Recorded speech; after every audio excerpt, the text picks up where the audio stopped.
ভূত নেই বলি কি করে? এতদিন বুক ফুলিয়ে বন্ধু বান্ধবদের আসরে, সভা সমিতিতে বলে এসেছি, ভূত শুধু মানুষের ভয়ের ছায়া, দুর্বল মানুষের অসুস্থ কল্পনা। ভূত বিশ্বাসী কয়েকজন বন্ধু তর্ক করেছে, পৃথিবীতে তোমার চেয়ে অনেক পণ্ডিত বিজ্ঞ লোকেরা ভূতের অস্তিত্ব স্বীকার করেছেন, তুমি চিৎকার করে সে অস্তিত্বে ফাটল ধরাতে পারবে না, ইত্যাদি। সবিনয়ে তাদের বলেছি, পণ্ডিতদেরও ভুল হয়, বিজ্ঞজনেরা প্রমাদ মুক্ত নন। বিখ্যাত চিকিৎসকের ভুলের জন্য কত রোগী খতম হয়েছে, প্রথম শ্রেণীর উকিলদের ভুলে কত নিরীহ লোকের ফাঁসি হয়েছে, তার ঠিক নেই। কাজেই তোমাদের ও প্রমাণ আমি মানতে রাজি না, যতক্ষণ না আমি নিজের চোখে দেখছি। বন্ধুরা মারমুখী হয়ে উঠেছে। তার মানে তোমার স্থূল দেখাটাই আসল, তুমি নিজের চোখে একবার। তাদের আমি বাধা দিয়ে বলেছি, তোমরা কি বলবে আমি জানি, আমেরিকা দেখিনি বলে আমেরিকা নেই, আমার ঠাকুরদার বাবাকে আমি চাক্ষুষ দেখিনি, কাজেই তারও অস্তিত্ব নেই, এই তো। কিন্তু আমেরিকা ফেরত অনেক লোকের সঙ্গে আমার পরিচয় আছে, তারা আমেরিকা দেখেছে, আর ঠাকুরদাকে আমি দেখেছি, তাই বৈজ্ঞানিক কারণে তার বাবাও নিশ্চয়ই ছিলেন। কিন্তু তোমরা কেউ ভূত দেখেছ? এমন কাউকে আমার সামনে হাজির করতে পারো যিনি চাক্ষুষ ভূত দেখেছেন? বন্ধুরা আমার মতো নাস্তিক সম্বন্ধে না, কারণ তাদের মতে ভূত যে মানে না, ঈশ্বরের অস্তিত্ব সম্বন্ধে তার বিশ্বাস না থাকাই স্বাভাবিক। আমি নিজে কিন্তু কম চেষ্টা করিনি, যেখানে ভূতের গন্ধ পেয়েছি সেখানে ছুটেছি। পোড়ো বাড়িতে, জলা জায়গায়, দীপান্তরের মাঠে, গোরস্থানে, শ্মশানে, ভূতের দেখা। এমনই করে স্কুল জীবন, কলেজ জীবনেরও কিছু। একদিন ক্লাস ছিল, কমন রুমে বসে নানা ধরনের কথা, দেশ বিদেশের কথা, চাকরির অবস্থা, সাধারণভাবে মানুষের মধ্যে ধর্মহীনতার প্রসার। আমার এক সতীর্থ বলল, মানুষ যত সভ্য হচ্ছে, শহরের প্রসার হচ্ছে, কতই ভূত সরে যাচ্ছে। আমি ভূত ছিলই না কোনোদিন, কাজে সরে যাওয়ার প্রশ্ন হতো না। আমার কথা শেষ হওয়ার আগে গুরু গম্ভীর বলো কি হে, ভূত নেই? একটু দূরে আর একটা চেয়ারে একজন ছাত্র, বয়সে আমার চেয়েও বড়, এক মুখ গোঁফ আর দাড়ি, চোখে পুরো পাওয়ারের কথা। জানতাম ভূত দেখবার সাহস আছে বলে। হ্যাঁ আছে। আনন্দমোহন চেয়ারটা টেনে আমার পাশে,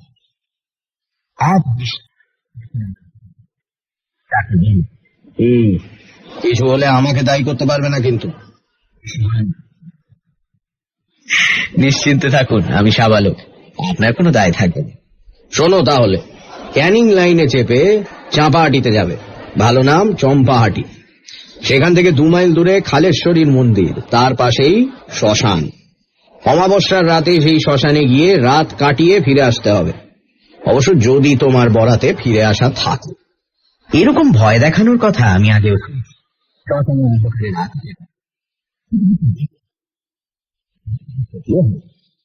তাই বললাম, কিন্তু আমি যে সত্যি খালেশ্বরী মন্দিরের শ্মশানে গিয়েছি তা আপনার কাছে প্রমাণ করব কি করে?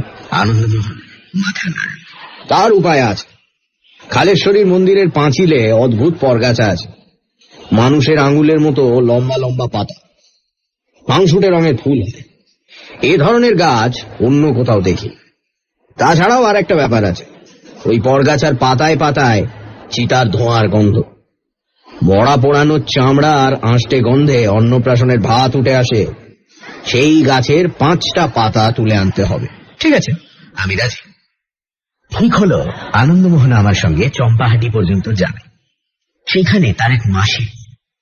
রাত হলে আমি পরগাছার পাতা নিয়ে ভোরবেলা ফিরে আনন্দমোহনের সঙ্গে, যদি পারি আনন্দমোহন পেট পুরে কলেজ কেবিনে খাওয়াবে। তাছাড়া করকরে 10 টাকার একটা নোট। আনন্দমোহনের মেশো অনেক বারণ, বাবা ওসব গোয়ার তুমি করতে যেও না, জায়গাটা খুবই খারাপ, তান্ত্রিকরা উপাসনা করেন, অমাবস্যায় নিঘাত ওদের আবির্ভাব হয়। হেসে উত্তর দিলাম, ওদের সঙ্গে মোলাকাত করতেই তো যাচ্ছি। আমি যখন নাছড় বাঁধলাম, তখন আনন্দমোহনের মেশো একটি রুদ্রাক্ষ হাতে বেঁধে দিয়ে বললেন, রাম, বিপদে পড়লে রাম নাম জপ করবে। আর কি বলবো বাবা, এসব সর্বনেশে খেলায় মেতো না, কোনোদিন মুশকিলে পড়ে যান।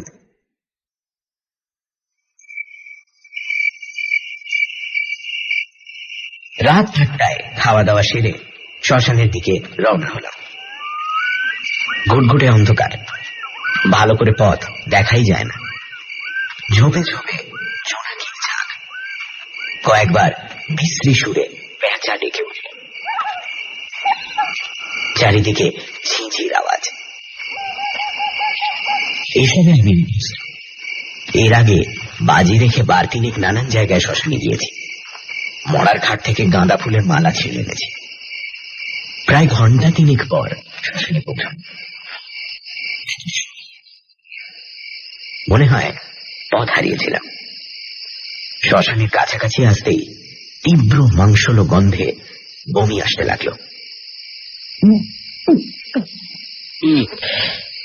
বুঝতে পারলাম বোধহয় মরা পোড়ানোর গন্ধ। অথচ কাছে গিয়ে কোনো চিতা দেখতে পেলাম না। একটু ঘোরাঘুরি করেই বুঝতে পারলাম উগ্র গন্ধ আসছে খালেশ্বরীর মন্দিরের দিক থেকে। কাছে গিয়ে টর্চ জ্বালালাম।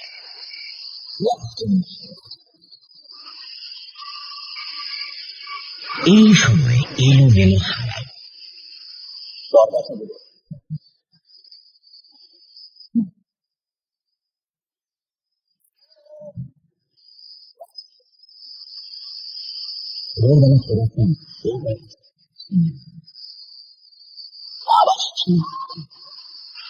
স্থির জনচিত্ত অনেক বিরাট।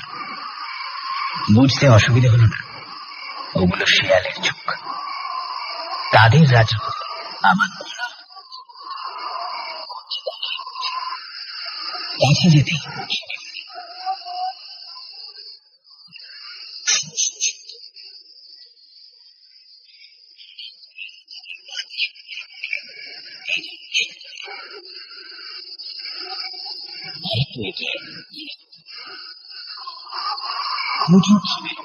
বাঁশের খাট, তার উপর একটা মোড়া। ধারে কাছে কোনো লোক দেখতে পেলাম না। সরে এলাম। এদিকটা অনেকগুলো গাছের জটলা। তলায় মিটমিট চলছে। যাক, সম্ভবত কোনো লোক আছে ওখানে। শ্মশানে সারাটা রাত একলা থাকতে হবে না। কাছে গিয়ে দেখলাম লণ্ঠন মাঝখানে করে দুজন লোক চুপচাপ বসে আছে, পরনে গেঞ্জি আর ধুতি, গালের চোয়াল প্রকট। কে আপনারা? দাদা, আপনারা কে? বার কয়েক প্রশ্ন করতে উত্তর দিলাম। আমরা মরা পোড়াতে এসেছি। মরা পোড়াতে এসেছেন শুধু দুজন? আরো দুজন গায়ে গেছে কাঠ কিনতে, অনেকক্ষণ গেছে, ফিরছে না কেন কে জানে। নেশা করে কোথাও পড়ে আছে হয়তো। আমি তাদের কাছে বসে পড়লাম। যাক, সারাটা রাত অন্তত মুখ বুঝে থাকতে হবে না। পছন্দের লোক পাবো। একজন জিজ্ঞাসা করলেন, আপনি এখানে কেন? আমি বেড়াতে এসেছি। উত্তর শুনে দুজনেই শ্মশানে বেড়াতে?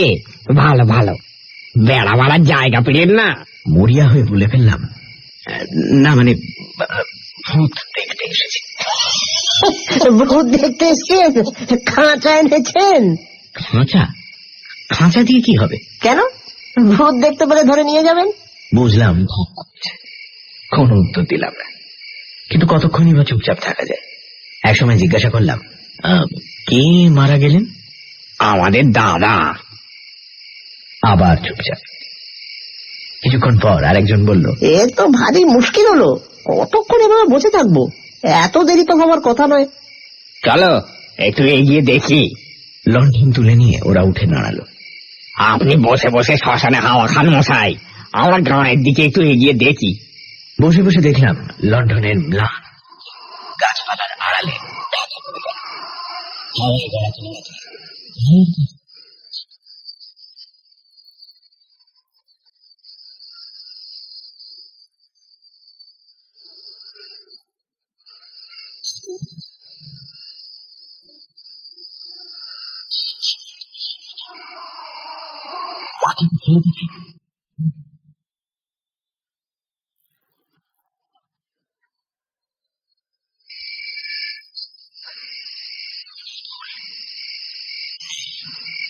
চোখের ভুল নয়, মনের ভয়।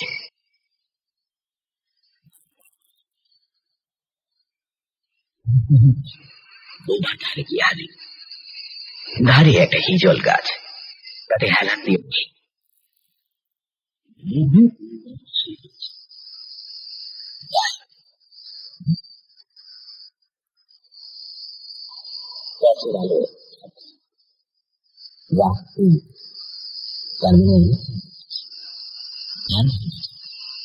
চারটের সময় বাড়ি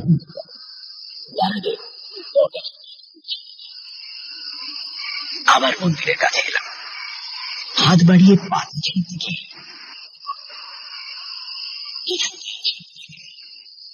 কি শক্ত পাথরের ব্যাপার।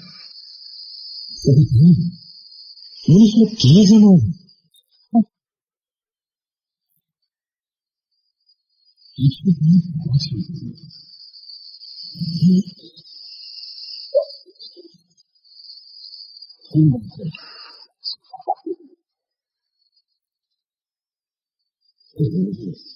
মানুষের দেহে তার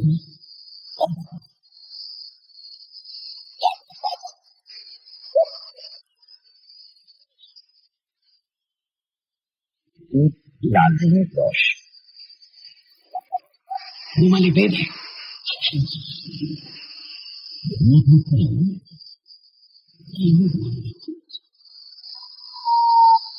লন্ডনের কাছে গিয়ে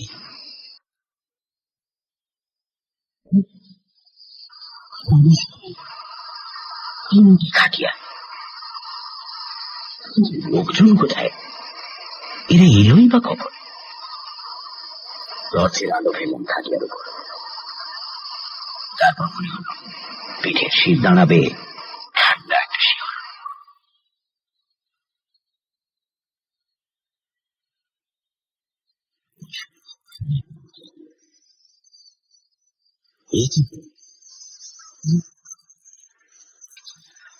এক বয়স, এক রকম দেখতে। লন্ডনে যে দুজন বসেছিল, এখন মনে পড়ল তাদের দুজনেরও একই রকম চেহারা।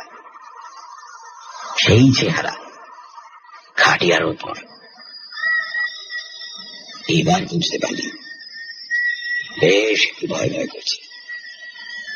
কোন যুক্তি দিয়ে মনকে বোঝাতে পারলাম না এরকম কি করে হতে পারে। শ্মশানে থাকতে আর সাহস হলো না। চম্পাহাটির দিকে রওনা দিলাম। পেছনে ফিরতেই মনে হলো কারা যেন খ্যাক খ্যাক করে হেসে উঠল। নাকি সুরে বলে উঠল, ভূত নিয়ে যাবেন কিসে?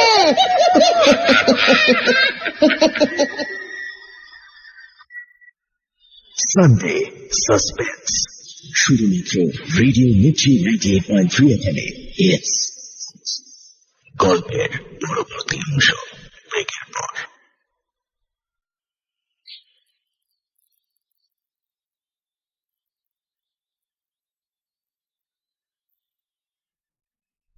সানডে সাসপেন্স শুধুমাত্র রেডিও মির্চি 98.3 এখানে। ভূত নেই এটা প্রমাণ করতে খালেশ্বরী শ্মশানে রাত কাটানোর বাজি ধরেন লেখক। শ্মশান ঘাটে তার আলাপ হয় মরা পোড়াতে আসা দুটি অদ্ভুত লোকের সাথে। শ্মশান থেকে বেরোনোর সময় লেখক দেখেন ওই দুটি লোক আর খাটিয়ায় শোয়ানো তাদের মৃতদেহের হুবহু এক। সেবার বাজি জিতেছিলাম, মনে প্রশংসা পেয়েছিলাম, কিন্তু মনের মধ্যে একটা সন্দেহ দানা বেঁধে রইল। ভূত যদি নেই তাহলে একই চেহারার কিন্তু পাশাপাশি দেখলাম কি করে? বিশেষ করে যে দুজনকে কিছুক্ষণ আগেই জীবন্ত দেখেছি, কথা বলেছি যাদের সঙ্গে, তারাই মরা হয়ে খাটিয়ায় শুয়ে। ভৌতিক না হলেও অলৌকিক তো বটেই। অনেক বছর কেটে গেছে, ভূতের কথা ভাববার আর অবসর পাইনি। ডাক্তারি পড়া নিয়ে টানান 5 বছরের কোর্স শেষ হল 7 বছর। পরীক্ষার মুখে একটা করে ঝঞ্ঝাট। তারপর হাসপাতালে 1 বছর হাউস সার্জন হিসেবে জীবনের বিভৎস দিকটার সঙ্গে পরিচিত হন। সেই সময় সারা শহরে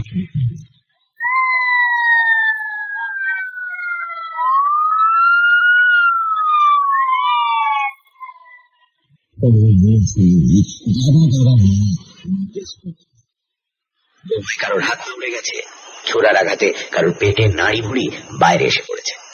আবার পথ দুর্ঘটনায় বলিও আছে, লরি কিংবা বাসের তলায় থ্যাতলানো দেহ। এইসব মরা চিরে রিপোর্ট দিতে হতো। এই কাজে আমার সহায় মাধাই ডোম। সেই অর্ধেকের বেশি কাজ করে। খালেশ্বরী মন্দিরের সেই পরগাছার গন্ধে একদিন নাকে রুমাল চাপা দিতে হয়েছিল, কিন্তু এখন স্তূপাকৃত মরার গাদার মধ্যে ঘোরাফেরা করে কোনো গন্ধ পাই না। এক রাতে ঘুমে অচেতন ছিলাম, হঠাৎ দরজায় ধাক্কা।